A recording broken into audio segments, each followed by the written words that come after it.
Dear students, system of biology के YouTube channel में आप लोगों का वेलकम है। इस वीडियो लेक्चर में मैं आप लोगों को क्लास 12 बायोलॉजी का चैप्टर 3 ह्यूमन रिप्रोडक्शन ये पढ़ाने वाला हूँ। ह्यूमन रिप्रोडक्शन एक बड़ा चैप्टर है, वो कोई एक लेक्चर में कंप्लीट होने वाला नहीं है। जिस तरह से हम लोगों ने सेकेंड चैप्टर में पढ़ा है, कई सारे लेक्चर्स बने हैं, कई सारे टॉपिक सब टॉपिक पे लेक्चर्स बने हैं, तो उसी तरीके से इस चैप्टर में भी लेक्चर्स कई सारे बनेंगे ताकि आप लोगों को आसानी से टॉपिक बाय टॉपिक समझ में आ जाए। मेरा मकसद यही रहता है। एक बात और आप लोगों को बताता चलूँ कि ह्यूमन बीइंग्स क्लास मैमेलिया के अंदर में आता है। एनिमल किंगडम में क्लास मैमेलिया के अंदर में क्या आता है? ह्यूमन बीइंग्स आता है। तो अगर हम ह्यूमन रिप्रोडक्शन के बारे में पढ़ रहे हैं तो इससे हमको दो फायदा होगा। एक तो अपने बारे में जानकारी हासिल होगी कि ह्यूमन बीइंग के अंदर में रिप्रोडक्शन का क्या तरीका है, उसके अंदर में गैमेटोजेनेसिस कैसे होता है, फर्टिलाइजेशन कैसे होता है, इम्प्लांटेशन कैसे होता है, एम्ब्रियोनिक डेवलपमेंट कैसे होता है, और भी बहुत सारी जानकारी मिलेगी। और इसके साथ साथ क्लास मैमल के अंदर में, क्लास मैमेलिया जो है उसके अंदर में किस तरह का रिप्रोडक्शन होता है वो भी आप लोगों को बहुत हद तक जानकारी मिल जाएगी। तो इसको दोनों तरीके से पढ़ें, ह्यूमन रिप्रोडक्शन के नियत से भी पढ़ें और क्लास मैमेलिया के अंदर में क्या होता है वो भी आप लोगों को यहाँ से बहुत कुछ समझ में आएगा। तो हम लोग शुरू करते हैं। मेल रिप्रोडक्टिव सिस्टम सब टॉपिक है उसका components of male reproductive system, यानी मेल रिप्रोडक्टिव सिस्टम किस किस अंग से बना हुआ है, और उसमें एक खास ऑर्गन है टेस्टिस, उसका हमको स्ट्रक्चर पढ़ना है, और इसका जो फंक्शन है वो स्पर्मेटोजेनेसिस है जिसको हम लोग एक अलग लेक्चर में पढ़ेंगे। तो इस तरह से हम लोग शुरू करते हैं। पहला इसका सब topic components of male reproductive system.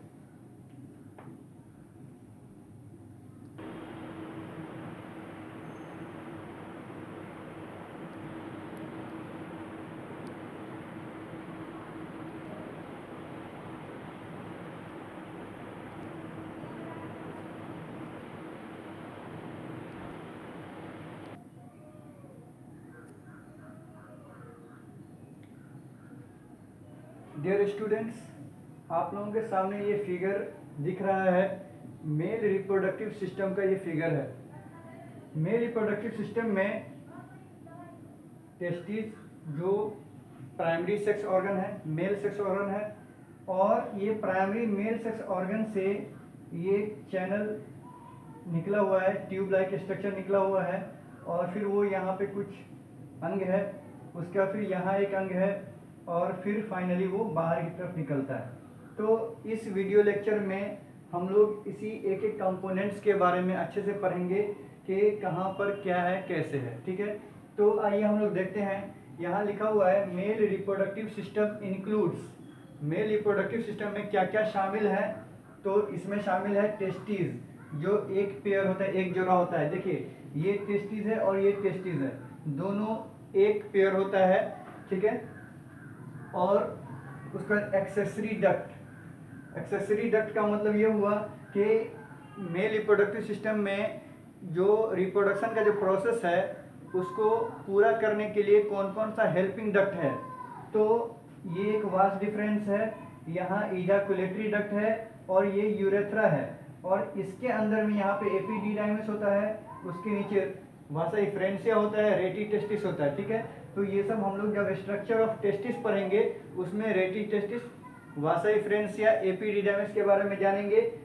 इस लेक्चर में हम लोग वास डिफरेंस और उसके आगे के पोर्शन को समझेंगे। तो ये हो गया एक्सेसरी डक्ट। उसके बाद एक्सेसरी ग्लैंड्स। ग्लैंड्स का मतलब वो ऑर्गन जो सिक्रीशन करता हो, किसी केमिकल को सिक्रीट करता हो। तो हम लोगों को एक्सेसरी ग्लैंड में क्या देखने का है? सेमाइनल वेसिकल जो यहाँ है एक पेयर में, ये भी होता है, प्रोस्टेट ग्लैंड सिंगल होता है, बल्बो यूरेथ्रल ग्लैंड तो ये आपको यहाँ कॉपर्स ग्लैंड के नाम से भी जाना जाता है बल्बो यूरेथ्रल ग्लैंड को। तो बल्बो यूरेथ्रल ग्लैंड को यहाँ पे कॉपर ग्लैंड लिख दिया गया है, ठीक है। कॉपर्स ग्लैंड जब हम इसके बारे में पढ़ेंगे तो बल्बो यूरेथ्रल ग्लैंड भी वहाँ पे समझेंगे। और ये स्क्रोटम है, यहाँ एब्डोमेन दिखाया गया है, एब्डोमेन का मतलब ये पेट होता है, ठीक है।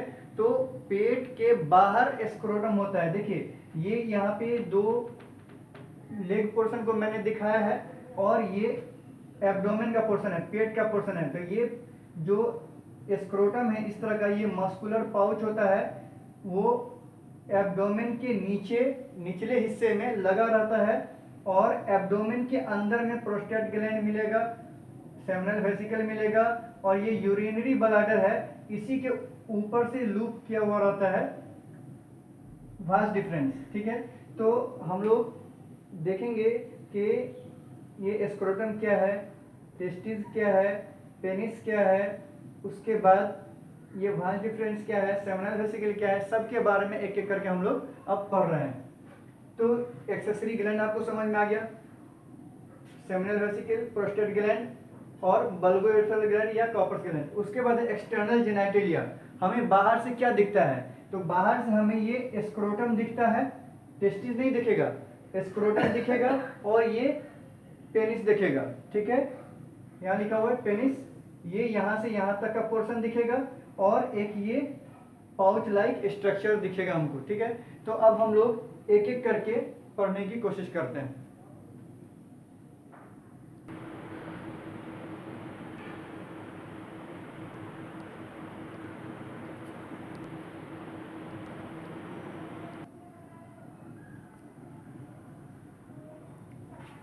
डियर स्टूडेंट्स, मैं आप लोगों को यहाँ पे टेस्टिस के बारे में बताने जा रहा हूँ। टेस्टिस TES अगर रहेगा लिखा हुआ तो समझ जाना सिंगुलर है और TES लिखा रहेगा तो प्लुरल है। और टेस्टिस को टेस्टिकल के नाम से भी जानते हैं, टेस्टिकल, ठीक है। और अगर इसको प्लुरल बनाना है तो टेस्टिकल्स एस लगा देना, इसमें प्लुरल हो जाएगा, ठीक है। अब आगे है कि टेस्टिस क्या है। सेक्स ऑर्गन तो है लेकिन कैसा सेक्स ऑर्गन है, तो ये मेल का प्राइमरी सेक्स ऑर्गन है। क्या ये प्राइमरी मेल सेक्स ऑर्गन है। प्राइमरी मेल सेक्स ऑर्गन उसको कहते हैं जो गैमेट बनाता हो और सेक्स हार्मोन बनाता हो, ठीक है। तो ये जो टेस्टिस है ये मेल गैमेट भी बनाता है और सेक्स हार्मोन भी बनाता है, टेस्टोस्टेरोन बनाता है, ठीक है। टेस्टिस का डायमेंशन क्या होगा, तो टेस्टिस का शेप ओवल होगा। शेप क्या होगा, ओवल होगा, अंडाकार शेप होगा, इस तरह का अंडाकार शेप होगा। और इसकी लेंथ क्या होगी, तो 4 से 5 सेंटीमीटर। एक एडल्ट मैन में 4 से लेकर के 5 सेंटीमीटर तक इसकी लेंथ होगी। और विड्थ यानी चौड़ाई क्या होगी, ये जो चौड़ाई है, ये चौड़ाई जो है वो 2 से 3 सेंटीमीटर की होगी, ठीक है।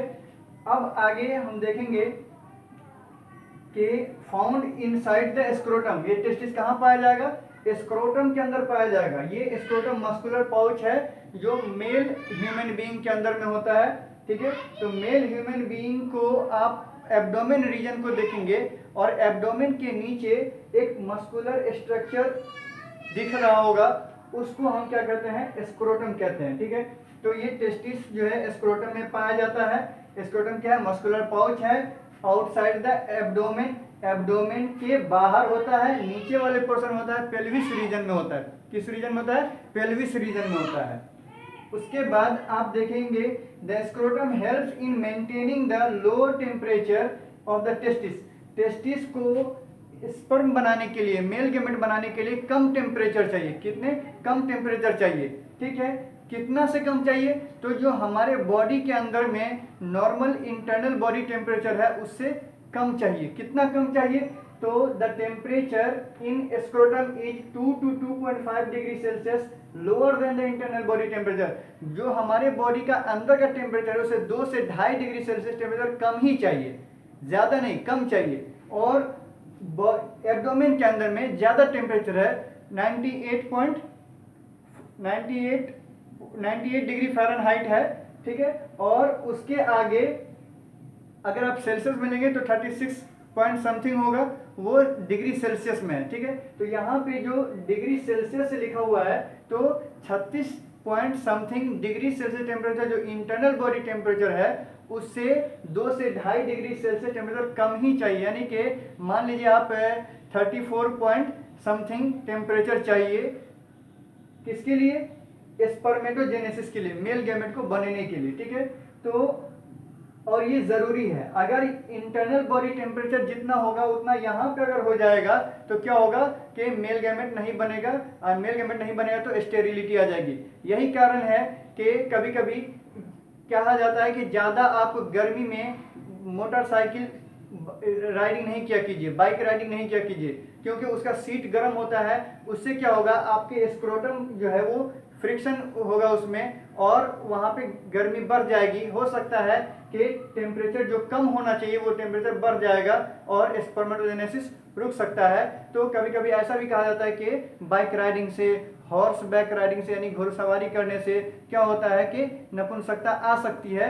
तो उसका यही कारण है कि टेम्परेचर जो कम करने के लिए टेस्टिस को बाहर स्क्रोटम में रखा गया था और वो बाइक राइडिंग करके या हॉर्स बैक राइडिंग करके क्या हुआ कि उसको टेम्परेचर को फिर से बढ़ा दिया गया, ठीक है। तो इसलिए स्क्रोटम का जो टेम्परेचर है वो 2 से 2.5 डिग्री सेल्सियस टेम्परेचर बॉडी से कम ही रहना चाहिए। Scrotum is connected with abdomen by inguinal canal.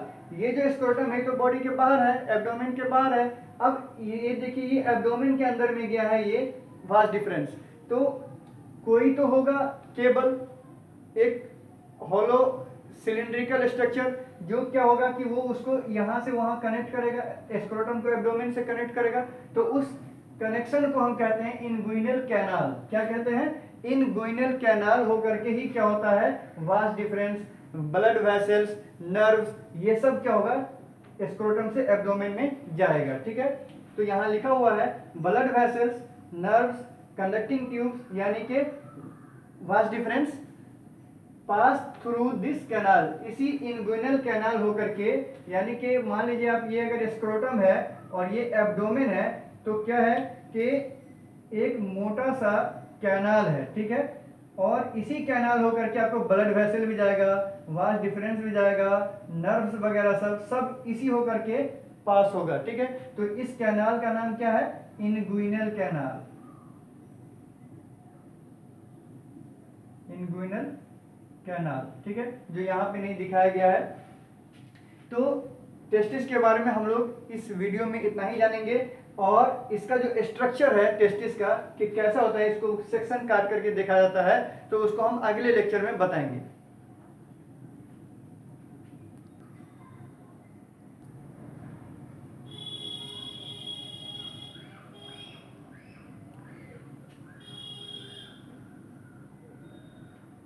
Dear students, मैंने यहाँ पर मेल सेक्स एक्सेसरी डक्ट के बारे में कुछ लिखा है। ये सब जो भी वर्ड्स लिखे हुए हैं वो सब एक्सेसरी डक्ट्स ही हैं, ठीक है। तो हम लोगों ने यहाँ पे देख रहे हैं कि 2 कलर से लिखा गया, ब्लू कलर से भी यहाँ लिखा गया और ब्लैक कलर से लिखा गया है। तो इसके पीछे रीज़न ये है, कोई खास बहुत बड़ी बात नहीं है, लेकिन बड़ी बात यह है कि एक टेस्टिस के अंदर और दूसरा टेस्टिस के बाहर।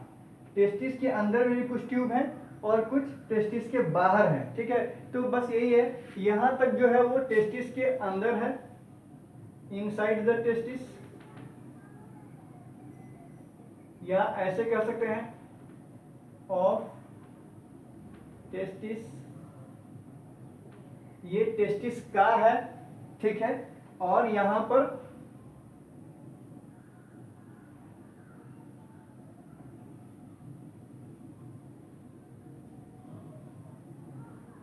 आउटसाइड द टेस्ट लिख दीजिए।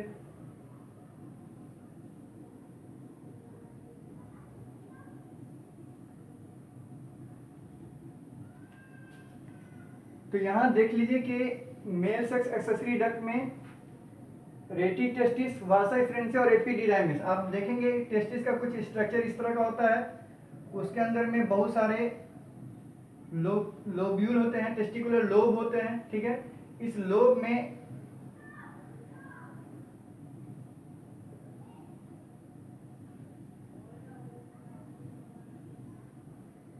इस तरह से सेमिनिफेरस ट्यूब्यूल होगा, और सेमिनिफेरस ट्यूब्यूल आपस में आगे एक रेटिकुलर स्ट्रक्चर, एक जालनुमा स्ट्रक्चर से जुड़ा रहता है। और फिर यहाँ से आप देख सकते हैं इस तरह से एक स्ट्रक्चर होता है।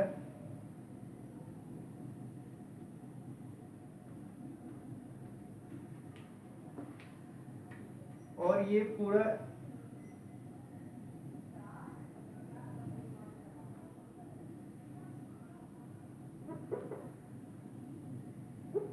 इस तरह का स्ट्रक्चर होता है।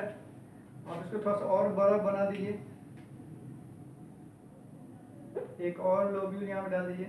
जब स्ट्रक्चर ऑफ टेस्टिस हम लोग पढ़ेंगे तो इसके बारे में डिटेल से जानेंगे कि ये टेस्टिकुलर लोब है, उसके अंदर सेमिनिफेरस ट्यूब्यूल है, और ट्यूब्यूल में स्पर्मेटोजेनेसिस होता है। फिर उसके आगे फिर यहाँ पे आगे का जाने का रास्ता है। तो ये हो गया आपको रेटी टेस्टिस, ये वासा इफ्रेंसिया, ये एपिडिडाइमिस, और फिर यहाँ से वास डिफरेंस बाहर निकलता है। ठीक है, तो आप लोग देख रहे हैं मेल सेक्स एक्सेसरी डक्ट में रेटी टेस्टिस ये हो गया। ठीक है, उसके आगे वासा इफ्रेंसिया है, रेटी टेस्टिस के आगे ये वासा इफ्रेंसिया है जो मेल गैमेट को आगे की तरफ बढ़ाता है। और वासा इफ्रेंसिया के बाद एपिडिडाइमिस है, यानी कि ये जो बहुत ज्यादा कन्वोल्यूटेड है, कॉइल स्ट्रक्चर है। तो ये क्या है, ये एपिडिडाइमिस कहलाता है। क्या कहलाता है? एपिडिडाइमिस। अब यहां तक टेस्टिस का पार्ट हो गया। हालांकि आउटसाइड द टेस्टिस मैंने लिखा है, तो टेस्टिस के ऊपरी हिस्से में है, टेस्टिस के एकदम बाहर नहीं है। ठीक है, इसीलिए आप लोगों को समझ के चलना है टेस्टिस का है ये पोर्शन, ये सब टेस्टिस का पोर्शन है, और टेस्टिस के बाहर जो है वो वास डिफरेंस से हम लोग लेके चलते हैं। तो ये जो पोर्शन है ये रेटी टेस्टिस, वासा इफ्रेंसिया, एपिडिडाइमिस, ये भी मेल सेक्स एक्सेसरी डक्ट है। अब उसके आगे आप यहाँ देखिए वास डिफरेंस इस तरह से आगे बढ़ा, यूरिनरी ब्लैडर के ऊपर से लूप बना लिया, स्क्रोटम से एब्डोमेन में गया, एब्डोमेन में यूरिनरी ब्लैडर के ऊपर से लूप बनाया, और फिर ये सेमिनल वेसिकल है, एक्सेसरी ग्लैंड जो इसके आगे पढ़ेंगे। सेमिनल ग्लैंड के डक्ट से जब वास डिफरेंस जुड़ जाएगा तो अगला जो डक्ट बनेगा उसको कहेंगे इजाकुलेटरी डक्ट। क्या कहेंगे? इजाकुलेटरी डक्ट। तो वास डिफरेंस आगे क्या बन जाता है? इजाकुलेटरी डक्ट से जुड़ जाता है।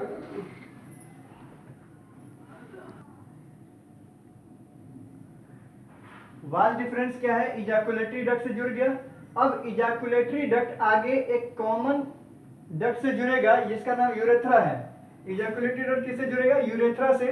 ये यूरेथ्रा कहां से आया है? यूरिनरी ब्लैडर से आया है। ये यूरिनरी ब्लैडर है, वहां से यूरेथ्रा आगे निकला है। अब यूरेथ्रा जो है यहाँ पे मेल ह्यूमन के अंदर में दो काम करेगा, एक तो सीमेन को बाहर ले जाएगा, दूसरा यूरिन को भी बाहर ले जाएगा।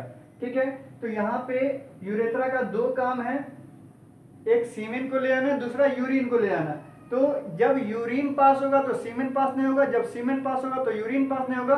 उसके लिए प्रोस्टेट ग्लैंड है यहाँ। ये प्रोस्टेट ग्लैंड जो है वो रेगुलेटिंग एक्शन का काम करता है, वो अपना सिक्रीशन भी देता है लेकिन रेगुलेट भी करता है कि यूरिन को पास कराना है या सीमेन को पास कराना है, वो कंट्रोल करता है।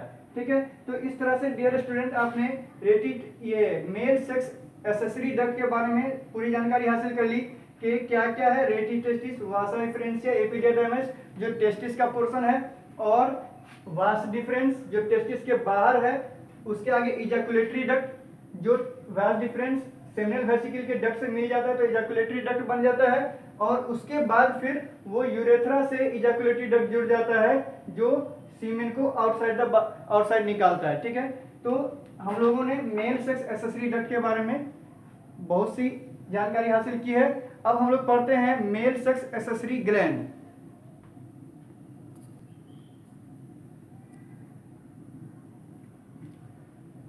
मेल सेक्स एक्सेसरी ग्लैंड जो है वो तीन प्रकार के हैं।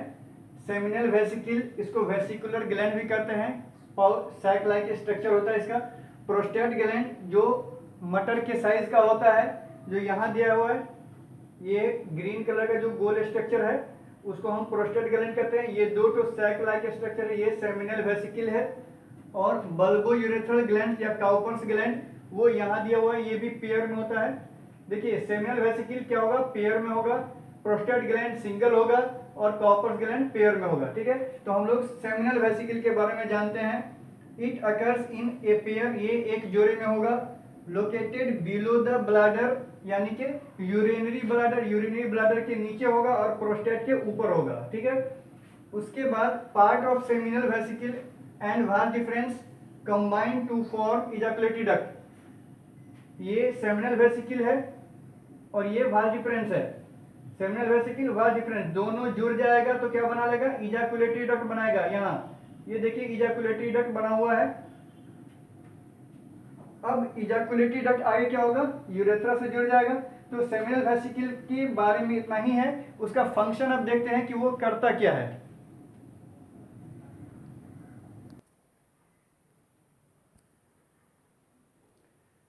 डियर स्टूडेंट्स, तो हम लोग सेमिनल वेसिकल का फंक्शन समझते हैं क्या है। तो सेमिनल सिक्रेशन का मतलब सेमिनल वेसिकुलर सिक्रेशन में क्या क्या पाया जाता है, तो फ्रक्टोज मिलता है, अल्कलाइन फ्लूइड मिलता है, उसके बाद प्रोस्टाग्लैंडिन्स मिलेगा, सीमिनोजेलिन मिलेगा और फास्फोरस पोटेशियम मिलेगा। ये सब मिलकर के सीमेन का 60% भाग बनाता है। हम जो देखते हैं सीमेन, उस सीमेन में 95% दूसरा पार्ट होता है, सिर्फ 5% ही मेल गैमेट होता है। स्पर्म कितना होगा, 5% होगा, 95% फ्लूइड ही रहता है। वो फ्लूइड मेल गैमेट को या स्पर्म को जिंदा रखने के लिए, मूवमेंट कराने के लिए बहुत ही फायदेमंद होता है और वो ज़रूरी होता है। ठीक है, तो 95% जो एक्स्ट्रा फ्लूइड है मेल गैमेट को छोड़ करके, उसमें से 60% जो है वो क्या होता है, सेमिनल वेसिकल का सिक्रीशन होता है। क्या होता है, सेमिनल वेसिकुलर सिक्रीशन कितना होता है, 60%। तो उसमें 60% में क्या क्या आएगा, fructose, alkaline fluid, prostaglandin, semenogelin, phosphorus, potassium, ये सब होगा। फ्रक्टोज का काम क्या है, ये एनर्जी देगा। फ्रक्टोज जो है वो शुगर है। शुगर क्या देता है, एनर्जी देता है। किसको, स्पर्म को। स्पर्म के अंदर में माइटोकॉन्ड्रिया होता है, वो फ्रक्टोज से ही एनर्जी लेकर के वो क्या करेगा, एनर्जी, फ्रक्टोज को यूज करके एनर्जी बनाएगा ताकि स्पर्म के अंदर में मूवमेंट आए।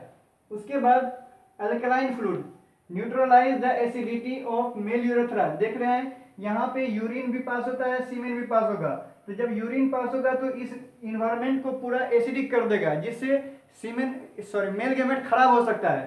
तो उसको न्यूट्रलाइज कर देता है कौन, अल्कलाइन फ्लूइड। उसके बाद है फीमेल वेजाइना।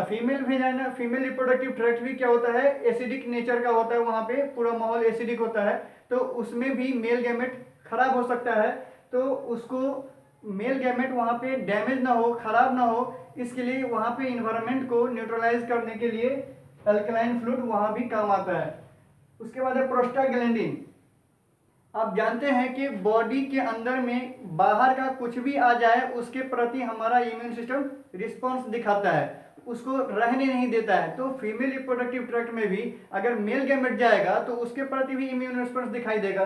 तो उस इम्यून रिस्पॉन्स को कम करने के लिए, सप्रेस करने के लिए प्रोस्टाग्लैंडिन होता है, ताकि male gamete female reproductive system में खराब नहीं हो, या फीमेल का जो इम्यून रिस्पॉन्स है, इम्यून सिस्टम है, वो मेल गैमेट को मारे नहीं।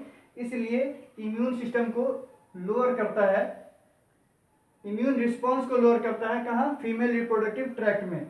उसके बाद है protein like semenogelin which forms gel like protective layer around the sperm. Sperm जब फीमेल गैमेट के अंदर जाएगा, फीमेल रिप्रोडक्टिव ट्रैक्ट में जाएगा, तो वहां पे मेल गैमेट के ऊपर एक जेल लाइक स्ट्रक्चर बन जाएगा, जेल का कवर बन जाएगा, जिससे क्या होगा, मेल गैमेट एक साथ इकट्ठा होकर के आगे की तरफ बढ़ेगा। यानी कि ये समझिए कि सीमेन को कोगुलेट करता है और एक साथ आगे बढ़ने में मदद करता है। उसके बाद है phosphorus and potassium helps in sperm movement. Male gamete को मूव करने के लिए फीमेल रिप्रोडक्टिव ट्रैक्ट में जरूरी है फास्फोरस और पोटेशियम का, जो सेमिनल वेसिकल सिक्रीट करके अपने सिक्रीशन में देता है। उसके बाद एक और बात बता दें, फ्रक्टोज जो है वो सीमेन में पाया जाता है और फीमेल रिप्रोडक्टिव ट्रैक्ट में कहीं भी फ्रक्टोज नहीं मिलेगा। अगर फीमेल रिप्रोडक्टिव ट्रैक्ट में फ्रक्टोज पाया गया और उस फीमेल का अगर क्वाइटस हुआ है, उस फीमेल के साथ अगर सेक्सुअल इंटरकोर्स हुआ है, तो वो गारंटी देता है कि सही में उसके साथ क्वाइटस हुआ है या सेक्सुअल इंटरकोर्स हुआ है, क्योंकि फ्रक्टोज जो है वो सीमेन में ही मिलता है। फीमेल रिप्रोडक्टिव ट्रैक्ट में फ्रक्टोज कहीं से सीक्रेट नहीं होता है। तो अगर किसी को मेडिकल टेस्ट करवाया गया है और वहां पे फ्रक्टोज मिला है उसके फीमेल रिप्रोडक्टिव ट्रैक्ट से, तो ये समझा जा सकता है कि उसके साथ क्वाइटस हुआ है, रेप हुआ है, ये हो सकता है। तो अब हम लोग सेमिनल वेसिकल के बाद प्रोस्टेट ग्लैंड की जानकारी लेते हैं।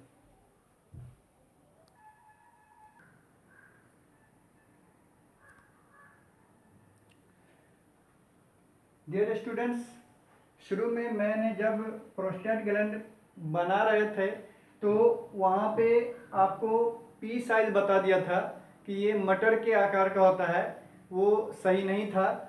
ये वॉलनट साइज होता है, थोड़ा बड़ा होता है, अखरोट के आकार का होता है, जो मैंने यहाँ पे लिख दिया है। It is walnut size. ये जो प्रोस्टेट ग्लैंड होता है थोड़ा वॉलनट के आकार का होता है, ठीक है। तो आप यहाँ देख सकते हैं प्रोस्टेट ग्लैंड जो होता है वो सिंगल होता है। यहाँ सिंगल बनाया गया है, ग्रीन कलर का राउंड स्ट्रक्चर है, जो यूरेथ्रा जो है वो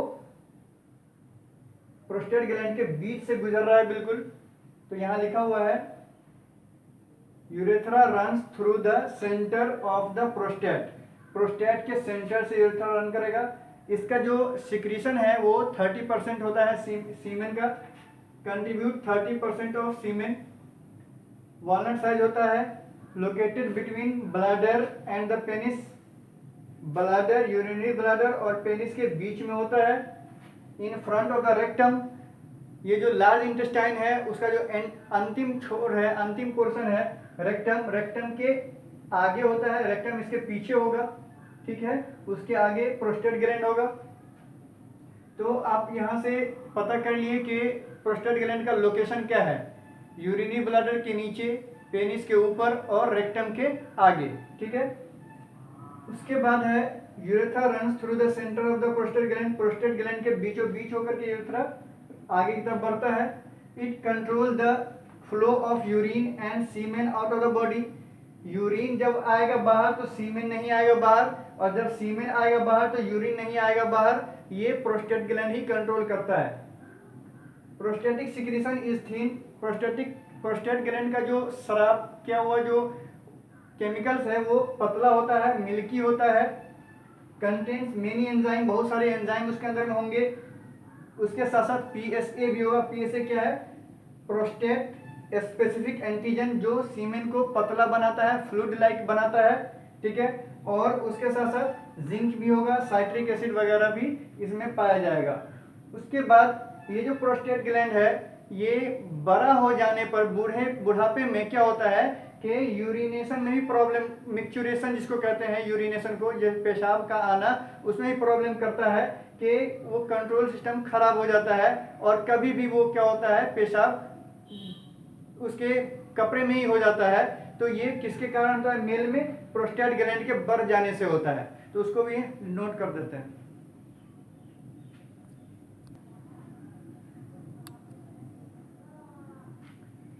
dear students, prostate gland spermine भी सिक्रीट करता है, जो हार्मोन लाइक सब्सटेंस है, और ये स्पर्म की मोटिलिटी के लिए बहुत ही इम्पोर्टेंट है। ये स्पर्म को मोटाइल करने में मदद करता है। एनलार्जमेंट ऑफ प्रोस्टेट ग्लैंड, जैसा कि मैंने पहले कहा था कि प्रोस्टेट ग्लैंड बड़ा हो जाता है साइज में, जिसके कारण यूरिनेशन में प्रॉब्लम होता है। तो ये जनरली ओल्डर एज में देखने को मिलता है। अब आगे है बल्बो यूरेथ्रल ग्लैंड या काउपर्स ग्लैंड। ये यहाँ दिख रहा है बल्बो यूरेथ्रल ग्लैंड, उसी को काउपर्स ग्लैंड भी कहते हैं। ये भी एक जोड़ा होता है, इन एक पेयर, एक जोड़े में पाया जाएगा। उसके बाद located at the base of penis, ये पेनिस है, एक्सटर्नल जेनिटलिया का एक हिस्सा है जिसके बेस पे पाया जाएगा। उसके बाद प्रोड्यूस प्री इजैकुलेट फ्लूइड, ये जो बल्बोयूरेथ्रल ग्लैंड है वो इजाकुलेशन का मतलब ये होता है कि सीमेन का डिस्चार्ज होना। इजाकुलेशन, इजाकुलेटरी डक्ट से सीमेन बाहर आएगा और वो आउटसाइड द बॉडी निकलेगा, ठीक है। तो इजाकुलेशन से पहले पहले यहाँ से फ्लूइड डिस्चार्ज होगा बल्बोयूरेथ्रल ग्लैंड का, और वो क्या करेगा, इसके अंदर यूरेथ्रा में जो भी एसिडिटी है उस सब को वो क्या करेगा, न्यूट्रलाइज कर देगा। और ये जो इसके ये कॉपर्स ग्लैंड का जो फ्लूइड है वो तो एसिडिटी को न्यूट्रलाइज करेगा ही करेगा, और वो म्यूकस नेचर का होता है, म्यूकस लाइक होता है, जो बाहर आता है और पेनिस के ऊपर फ्रिक्शन को भी कम करता है ताकि सीमेन डिस्चार्ज इजी हो जाए। वही कह रहे हैं यहाँ, म्यूकस लाइक दैट न्यूट्रलाइज। ये जो प्री इजैकुलेट फ्लूइड होता है वो म्यूकस लाइक होता है, न्यूट्रलाइज करता है residual acidity in urethra. Urethra में जो भी एसिडिटी है उसको न्यूट्रलाइज कर देगा and reduce the friction for easy discharge of semen. Semen के इजी डिस्चार्ज होने के लिए फ्रिक्शन को भी कम करेगा। अब हम लोग एक्सटर्नल जेनेटिलिया के बारे में बात करेंगे कि वो क्या होता है।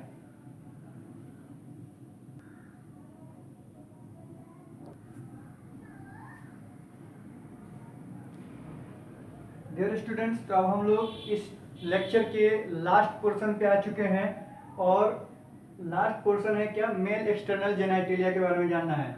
The external genital structure of the male, male का जो बाहर से मॉर्फोलॉजी हम देखते हैं जिससे मेल सेक्स पता चलता है, उसमें क्या क्या हमको मिलता है। एक पेनिस देखने को मिलता है, मेल यूरेथ्रा और स्क्रोटम। पेनिस के अंदर में जो ट्यूब लाइक स्ट्रक्चर है वो यूरेथ्रा है, और पूरे स्ट्रक्चर को हम क्या कहते हैं, पेनिस कहते हैं, और ये स्क्रोटम देखने को मिलता है। तो ये क्या है, मेल एक्सटर्नल जेनाइटेलिया है, जो हम मॉर्फोलॉजिकली पहचान कर लेते हैं कि मेल या फीमेल है, ठीक है। तो मेल के अंदर में क्या पाया जाएगा, एक्सटर्नल जेनाइटेलिया में पेनिस पाया जाएगा और स्क्रोटम देखने को मिलेगा। तो हम लोग पेनिस की बात करते हैं। ये मेल कोपुलेटरी ऑर्गन है, ये मेल को हेल्प करता है सीमेन को फीमेल रिप्रोडक्टिव ट्रैक्ट में डिस्चार्ज करने के लिए, इसीलिए यहाँ पर लिखा हुआ है हेल्प्स इन इंसेमिनेशन, सेमेन को डिस्चार्ज करने में मदद करता है। It is composed of 3 cylindrical masses और कॉर्ड्स ऑफ इरेक्टाइल टिश्यू। जब हम इसका टीएस काटेंगे तो ये गोल इस तरह का स्ट्रक्चर देखने को मिलेगा, और इसके अंदर में 3 कॉर्ड मिलेंगे, इस तरह से 3 कॉर्ड मिलेगा। ये क्या है, ये टीएस है, पेनिस को काट दिया गया है, तो इस तरह से हमको अंदर का देखने को मिला क्रॉस सेक्शन। इसमें क्या है, ये दोनों कहलाता है कॉर्पोरा कैवर्नोसा,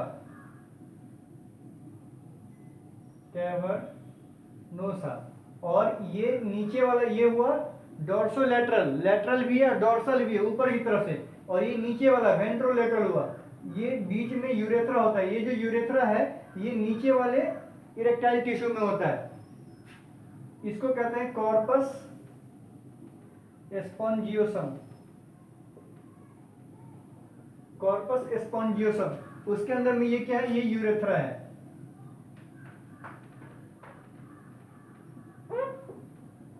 ठीक है।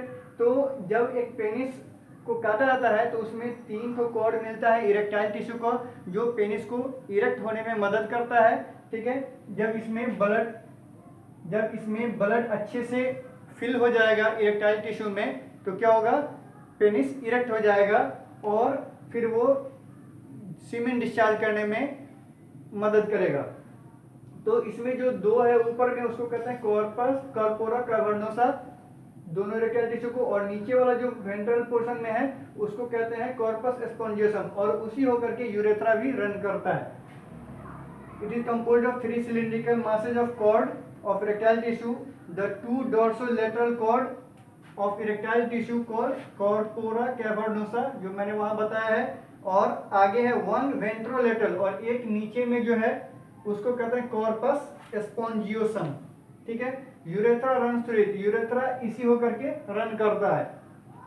The enlarge end of penis, penis का जो अंतिम छोर होता है वो थोड़ा सा बड़ा होता है, यहाँ का डायमीटर और यहाँ में अंतर होता है, यहाँ थोड़ा सा ज्यादा चौड़ा रहता है, बल्ज पोर्शन होता है, तो the enlarge end of penis called glans penis.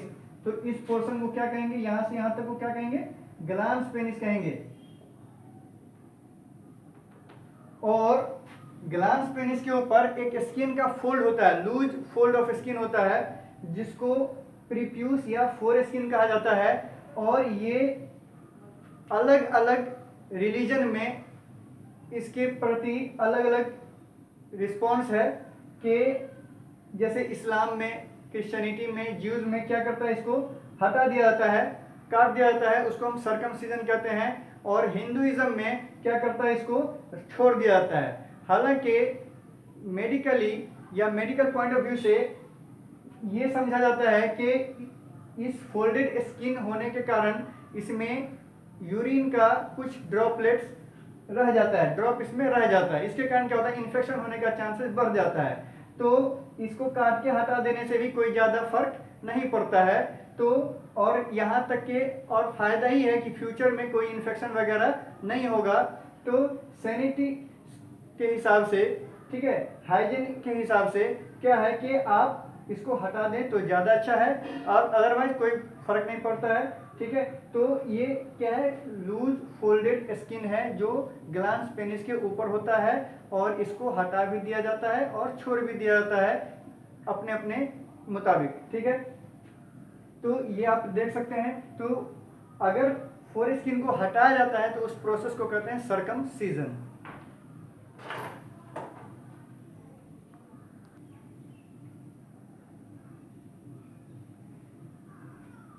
Dear students, मुझे उम्मीद है कि आप लोगों को ये लेक्चर अच्छे से समझ में आया होगा, और मेल का जो रिप्रोडक्टिव सिस्टम है उसके बारे में डिटेल से मैंने बताने की कोशिश की है, और नोट्स मैंने पूरा अच्छे से क्लियर लिख दिया है ताकि आप लोगों को आसानी से नोट किया भी हो सके और समझ भी जा सके। ठीक है, इससे रिलेटेड क्वेश्चंस ज़रूर बनाएं, और जहाँ पर कोई भी प्रॉब्लम हो आप मुझे ज़रूर कमेंट करें, मैं आपको उसका आंसर दूंगा। और उम्मीद करते हैं आप लोगों को समझ में आया होगा। बहुत बहुत शुक्रिया।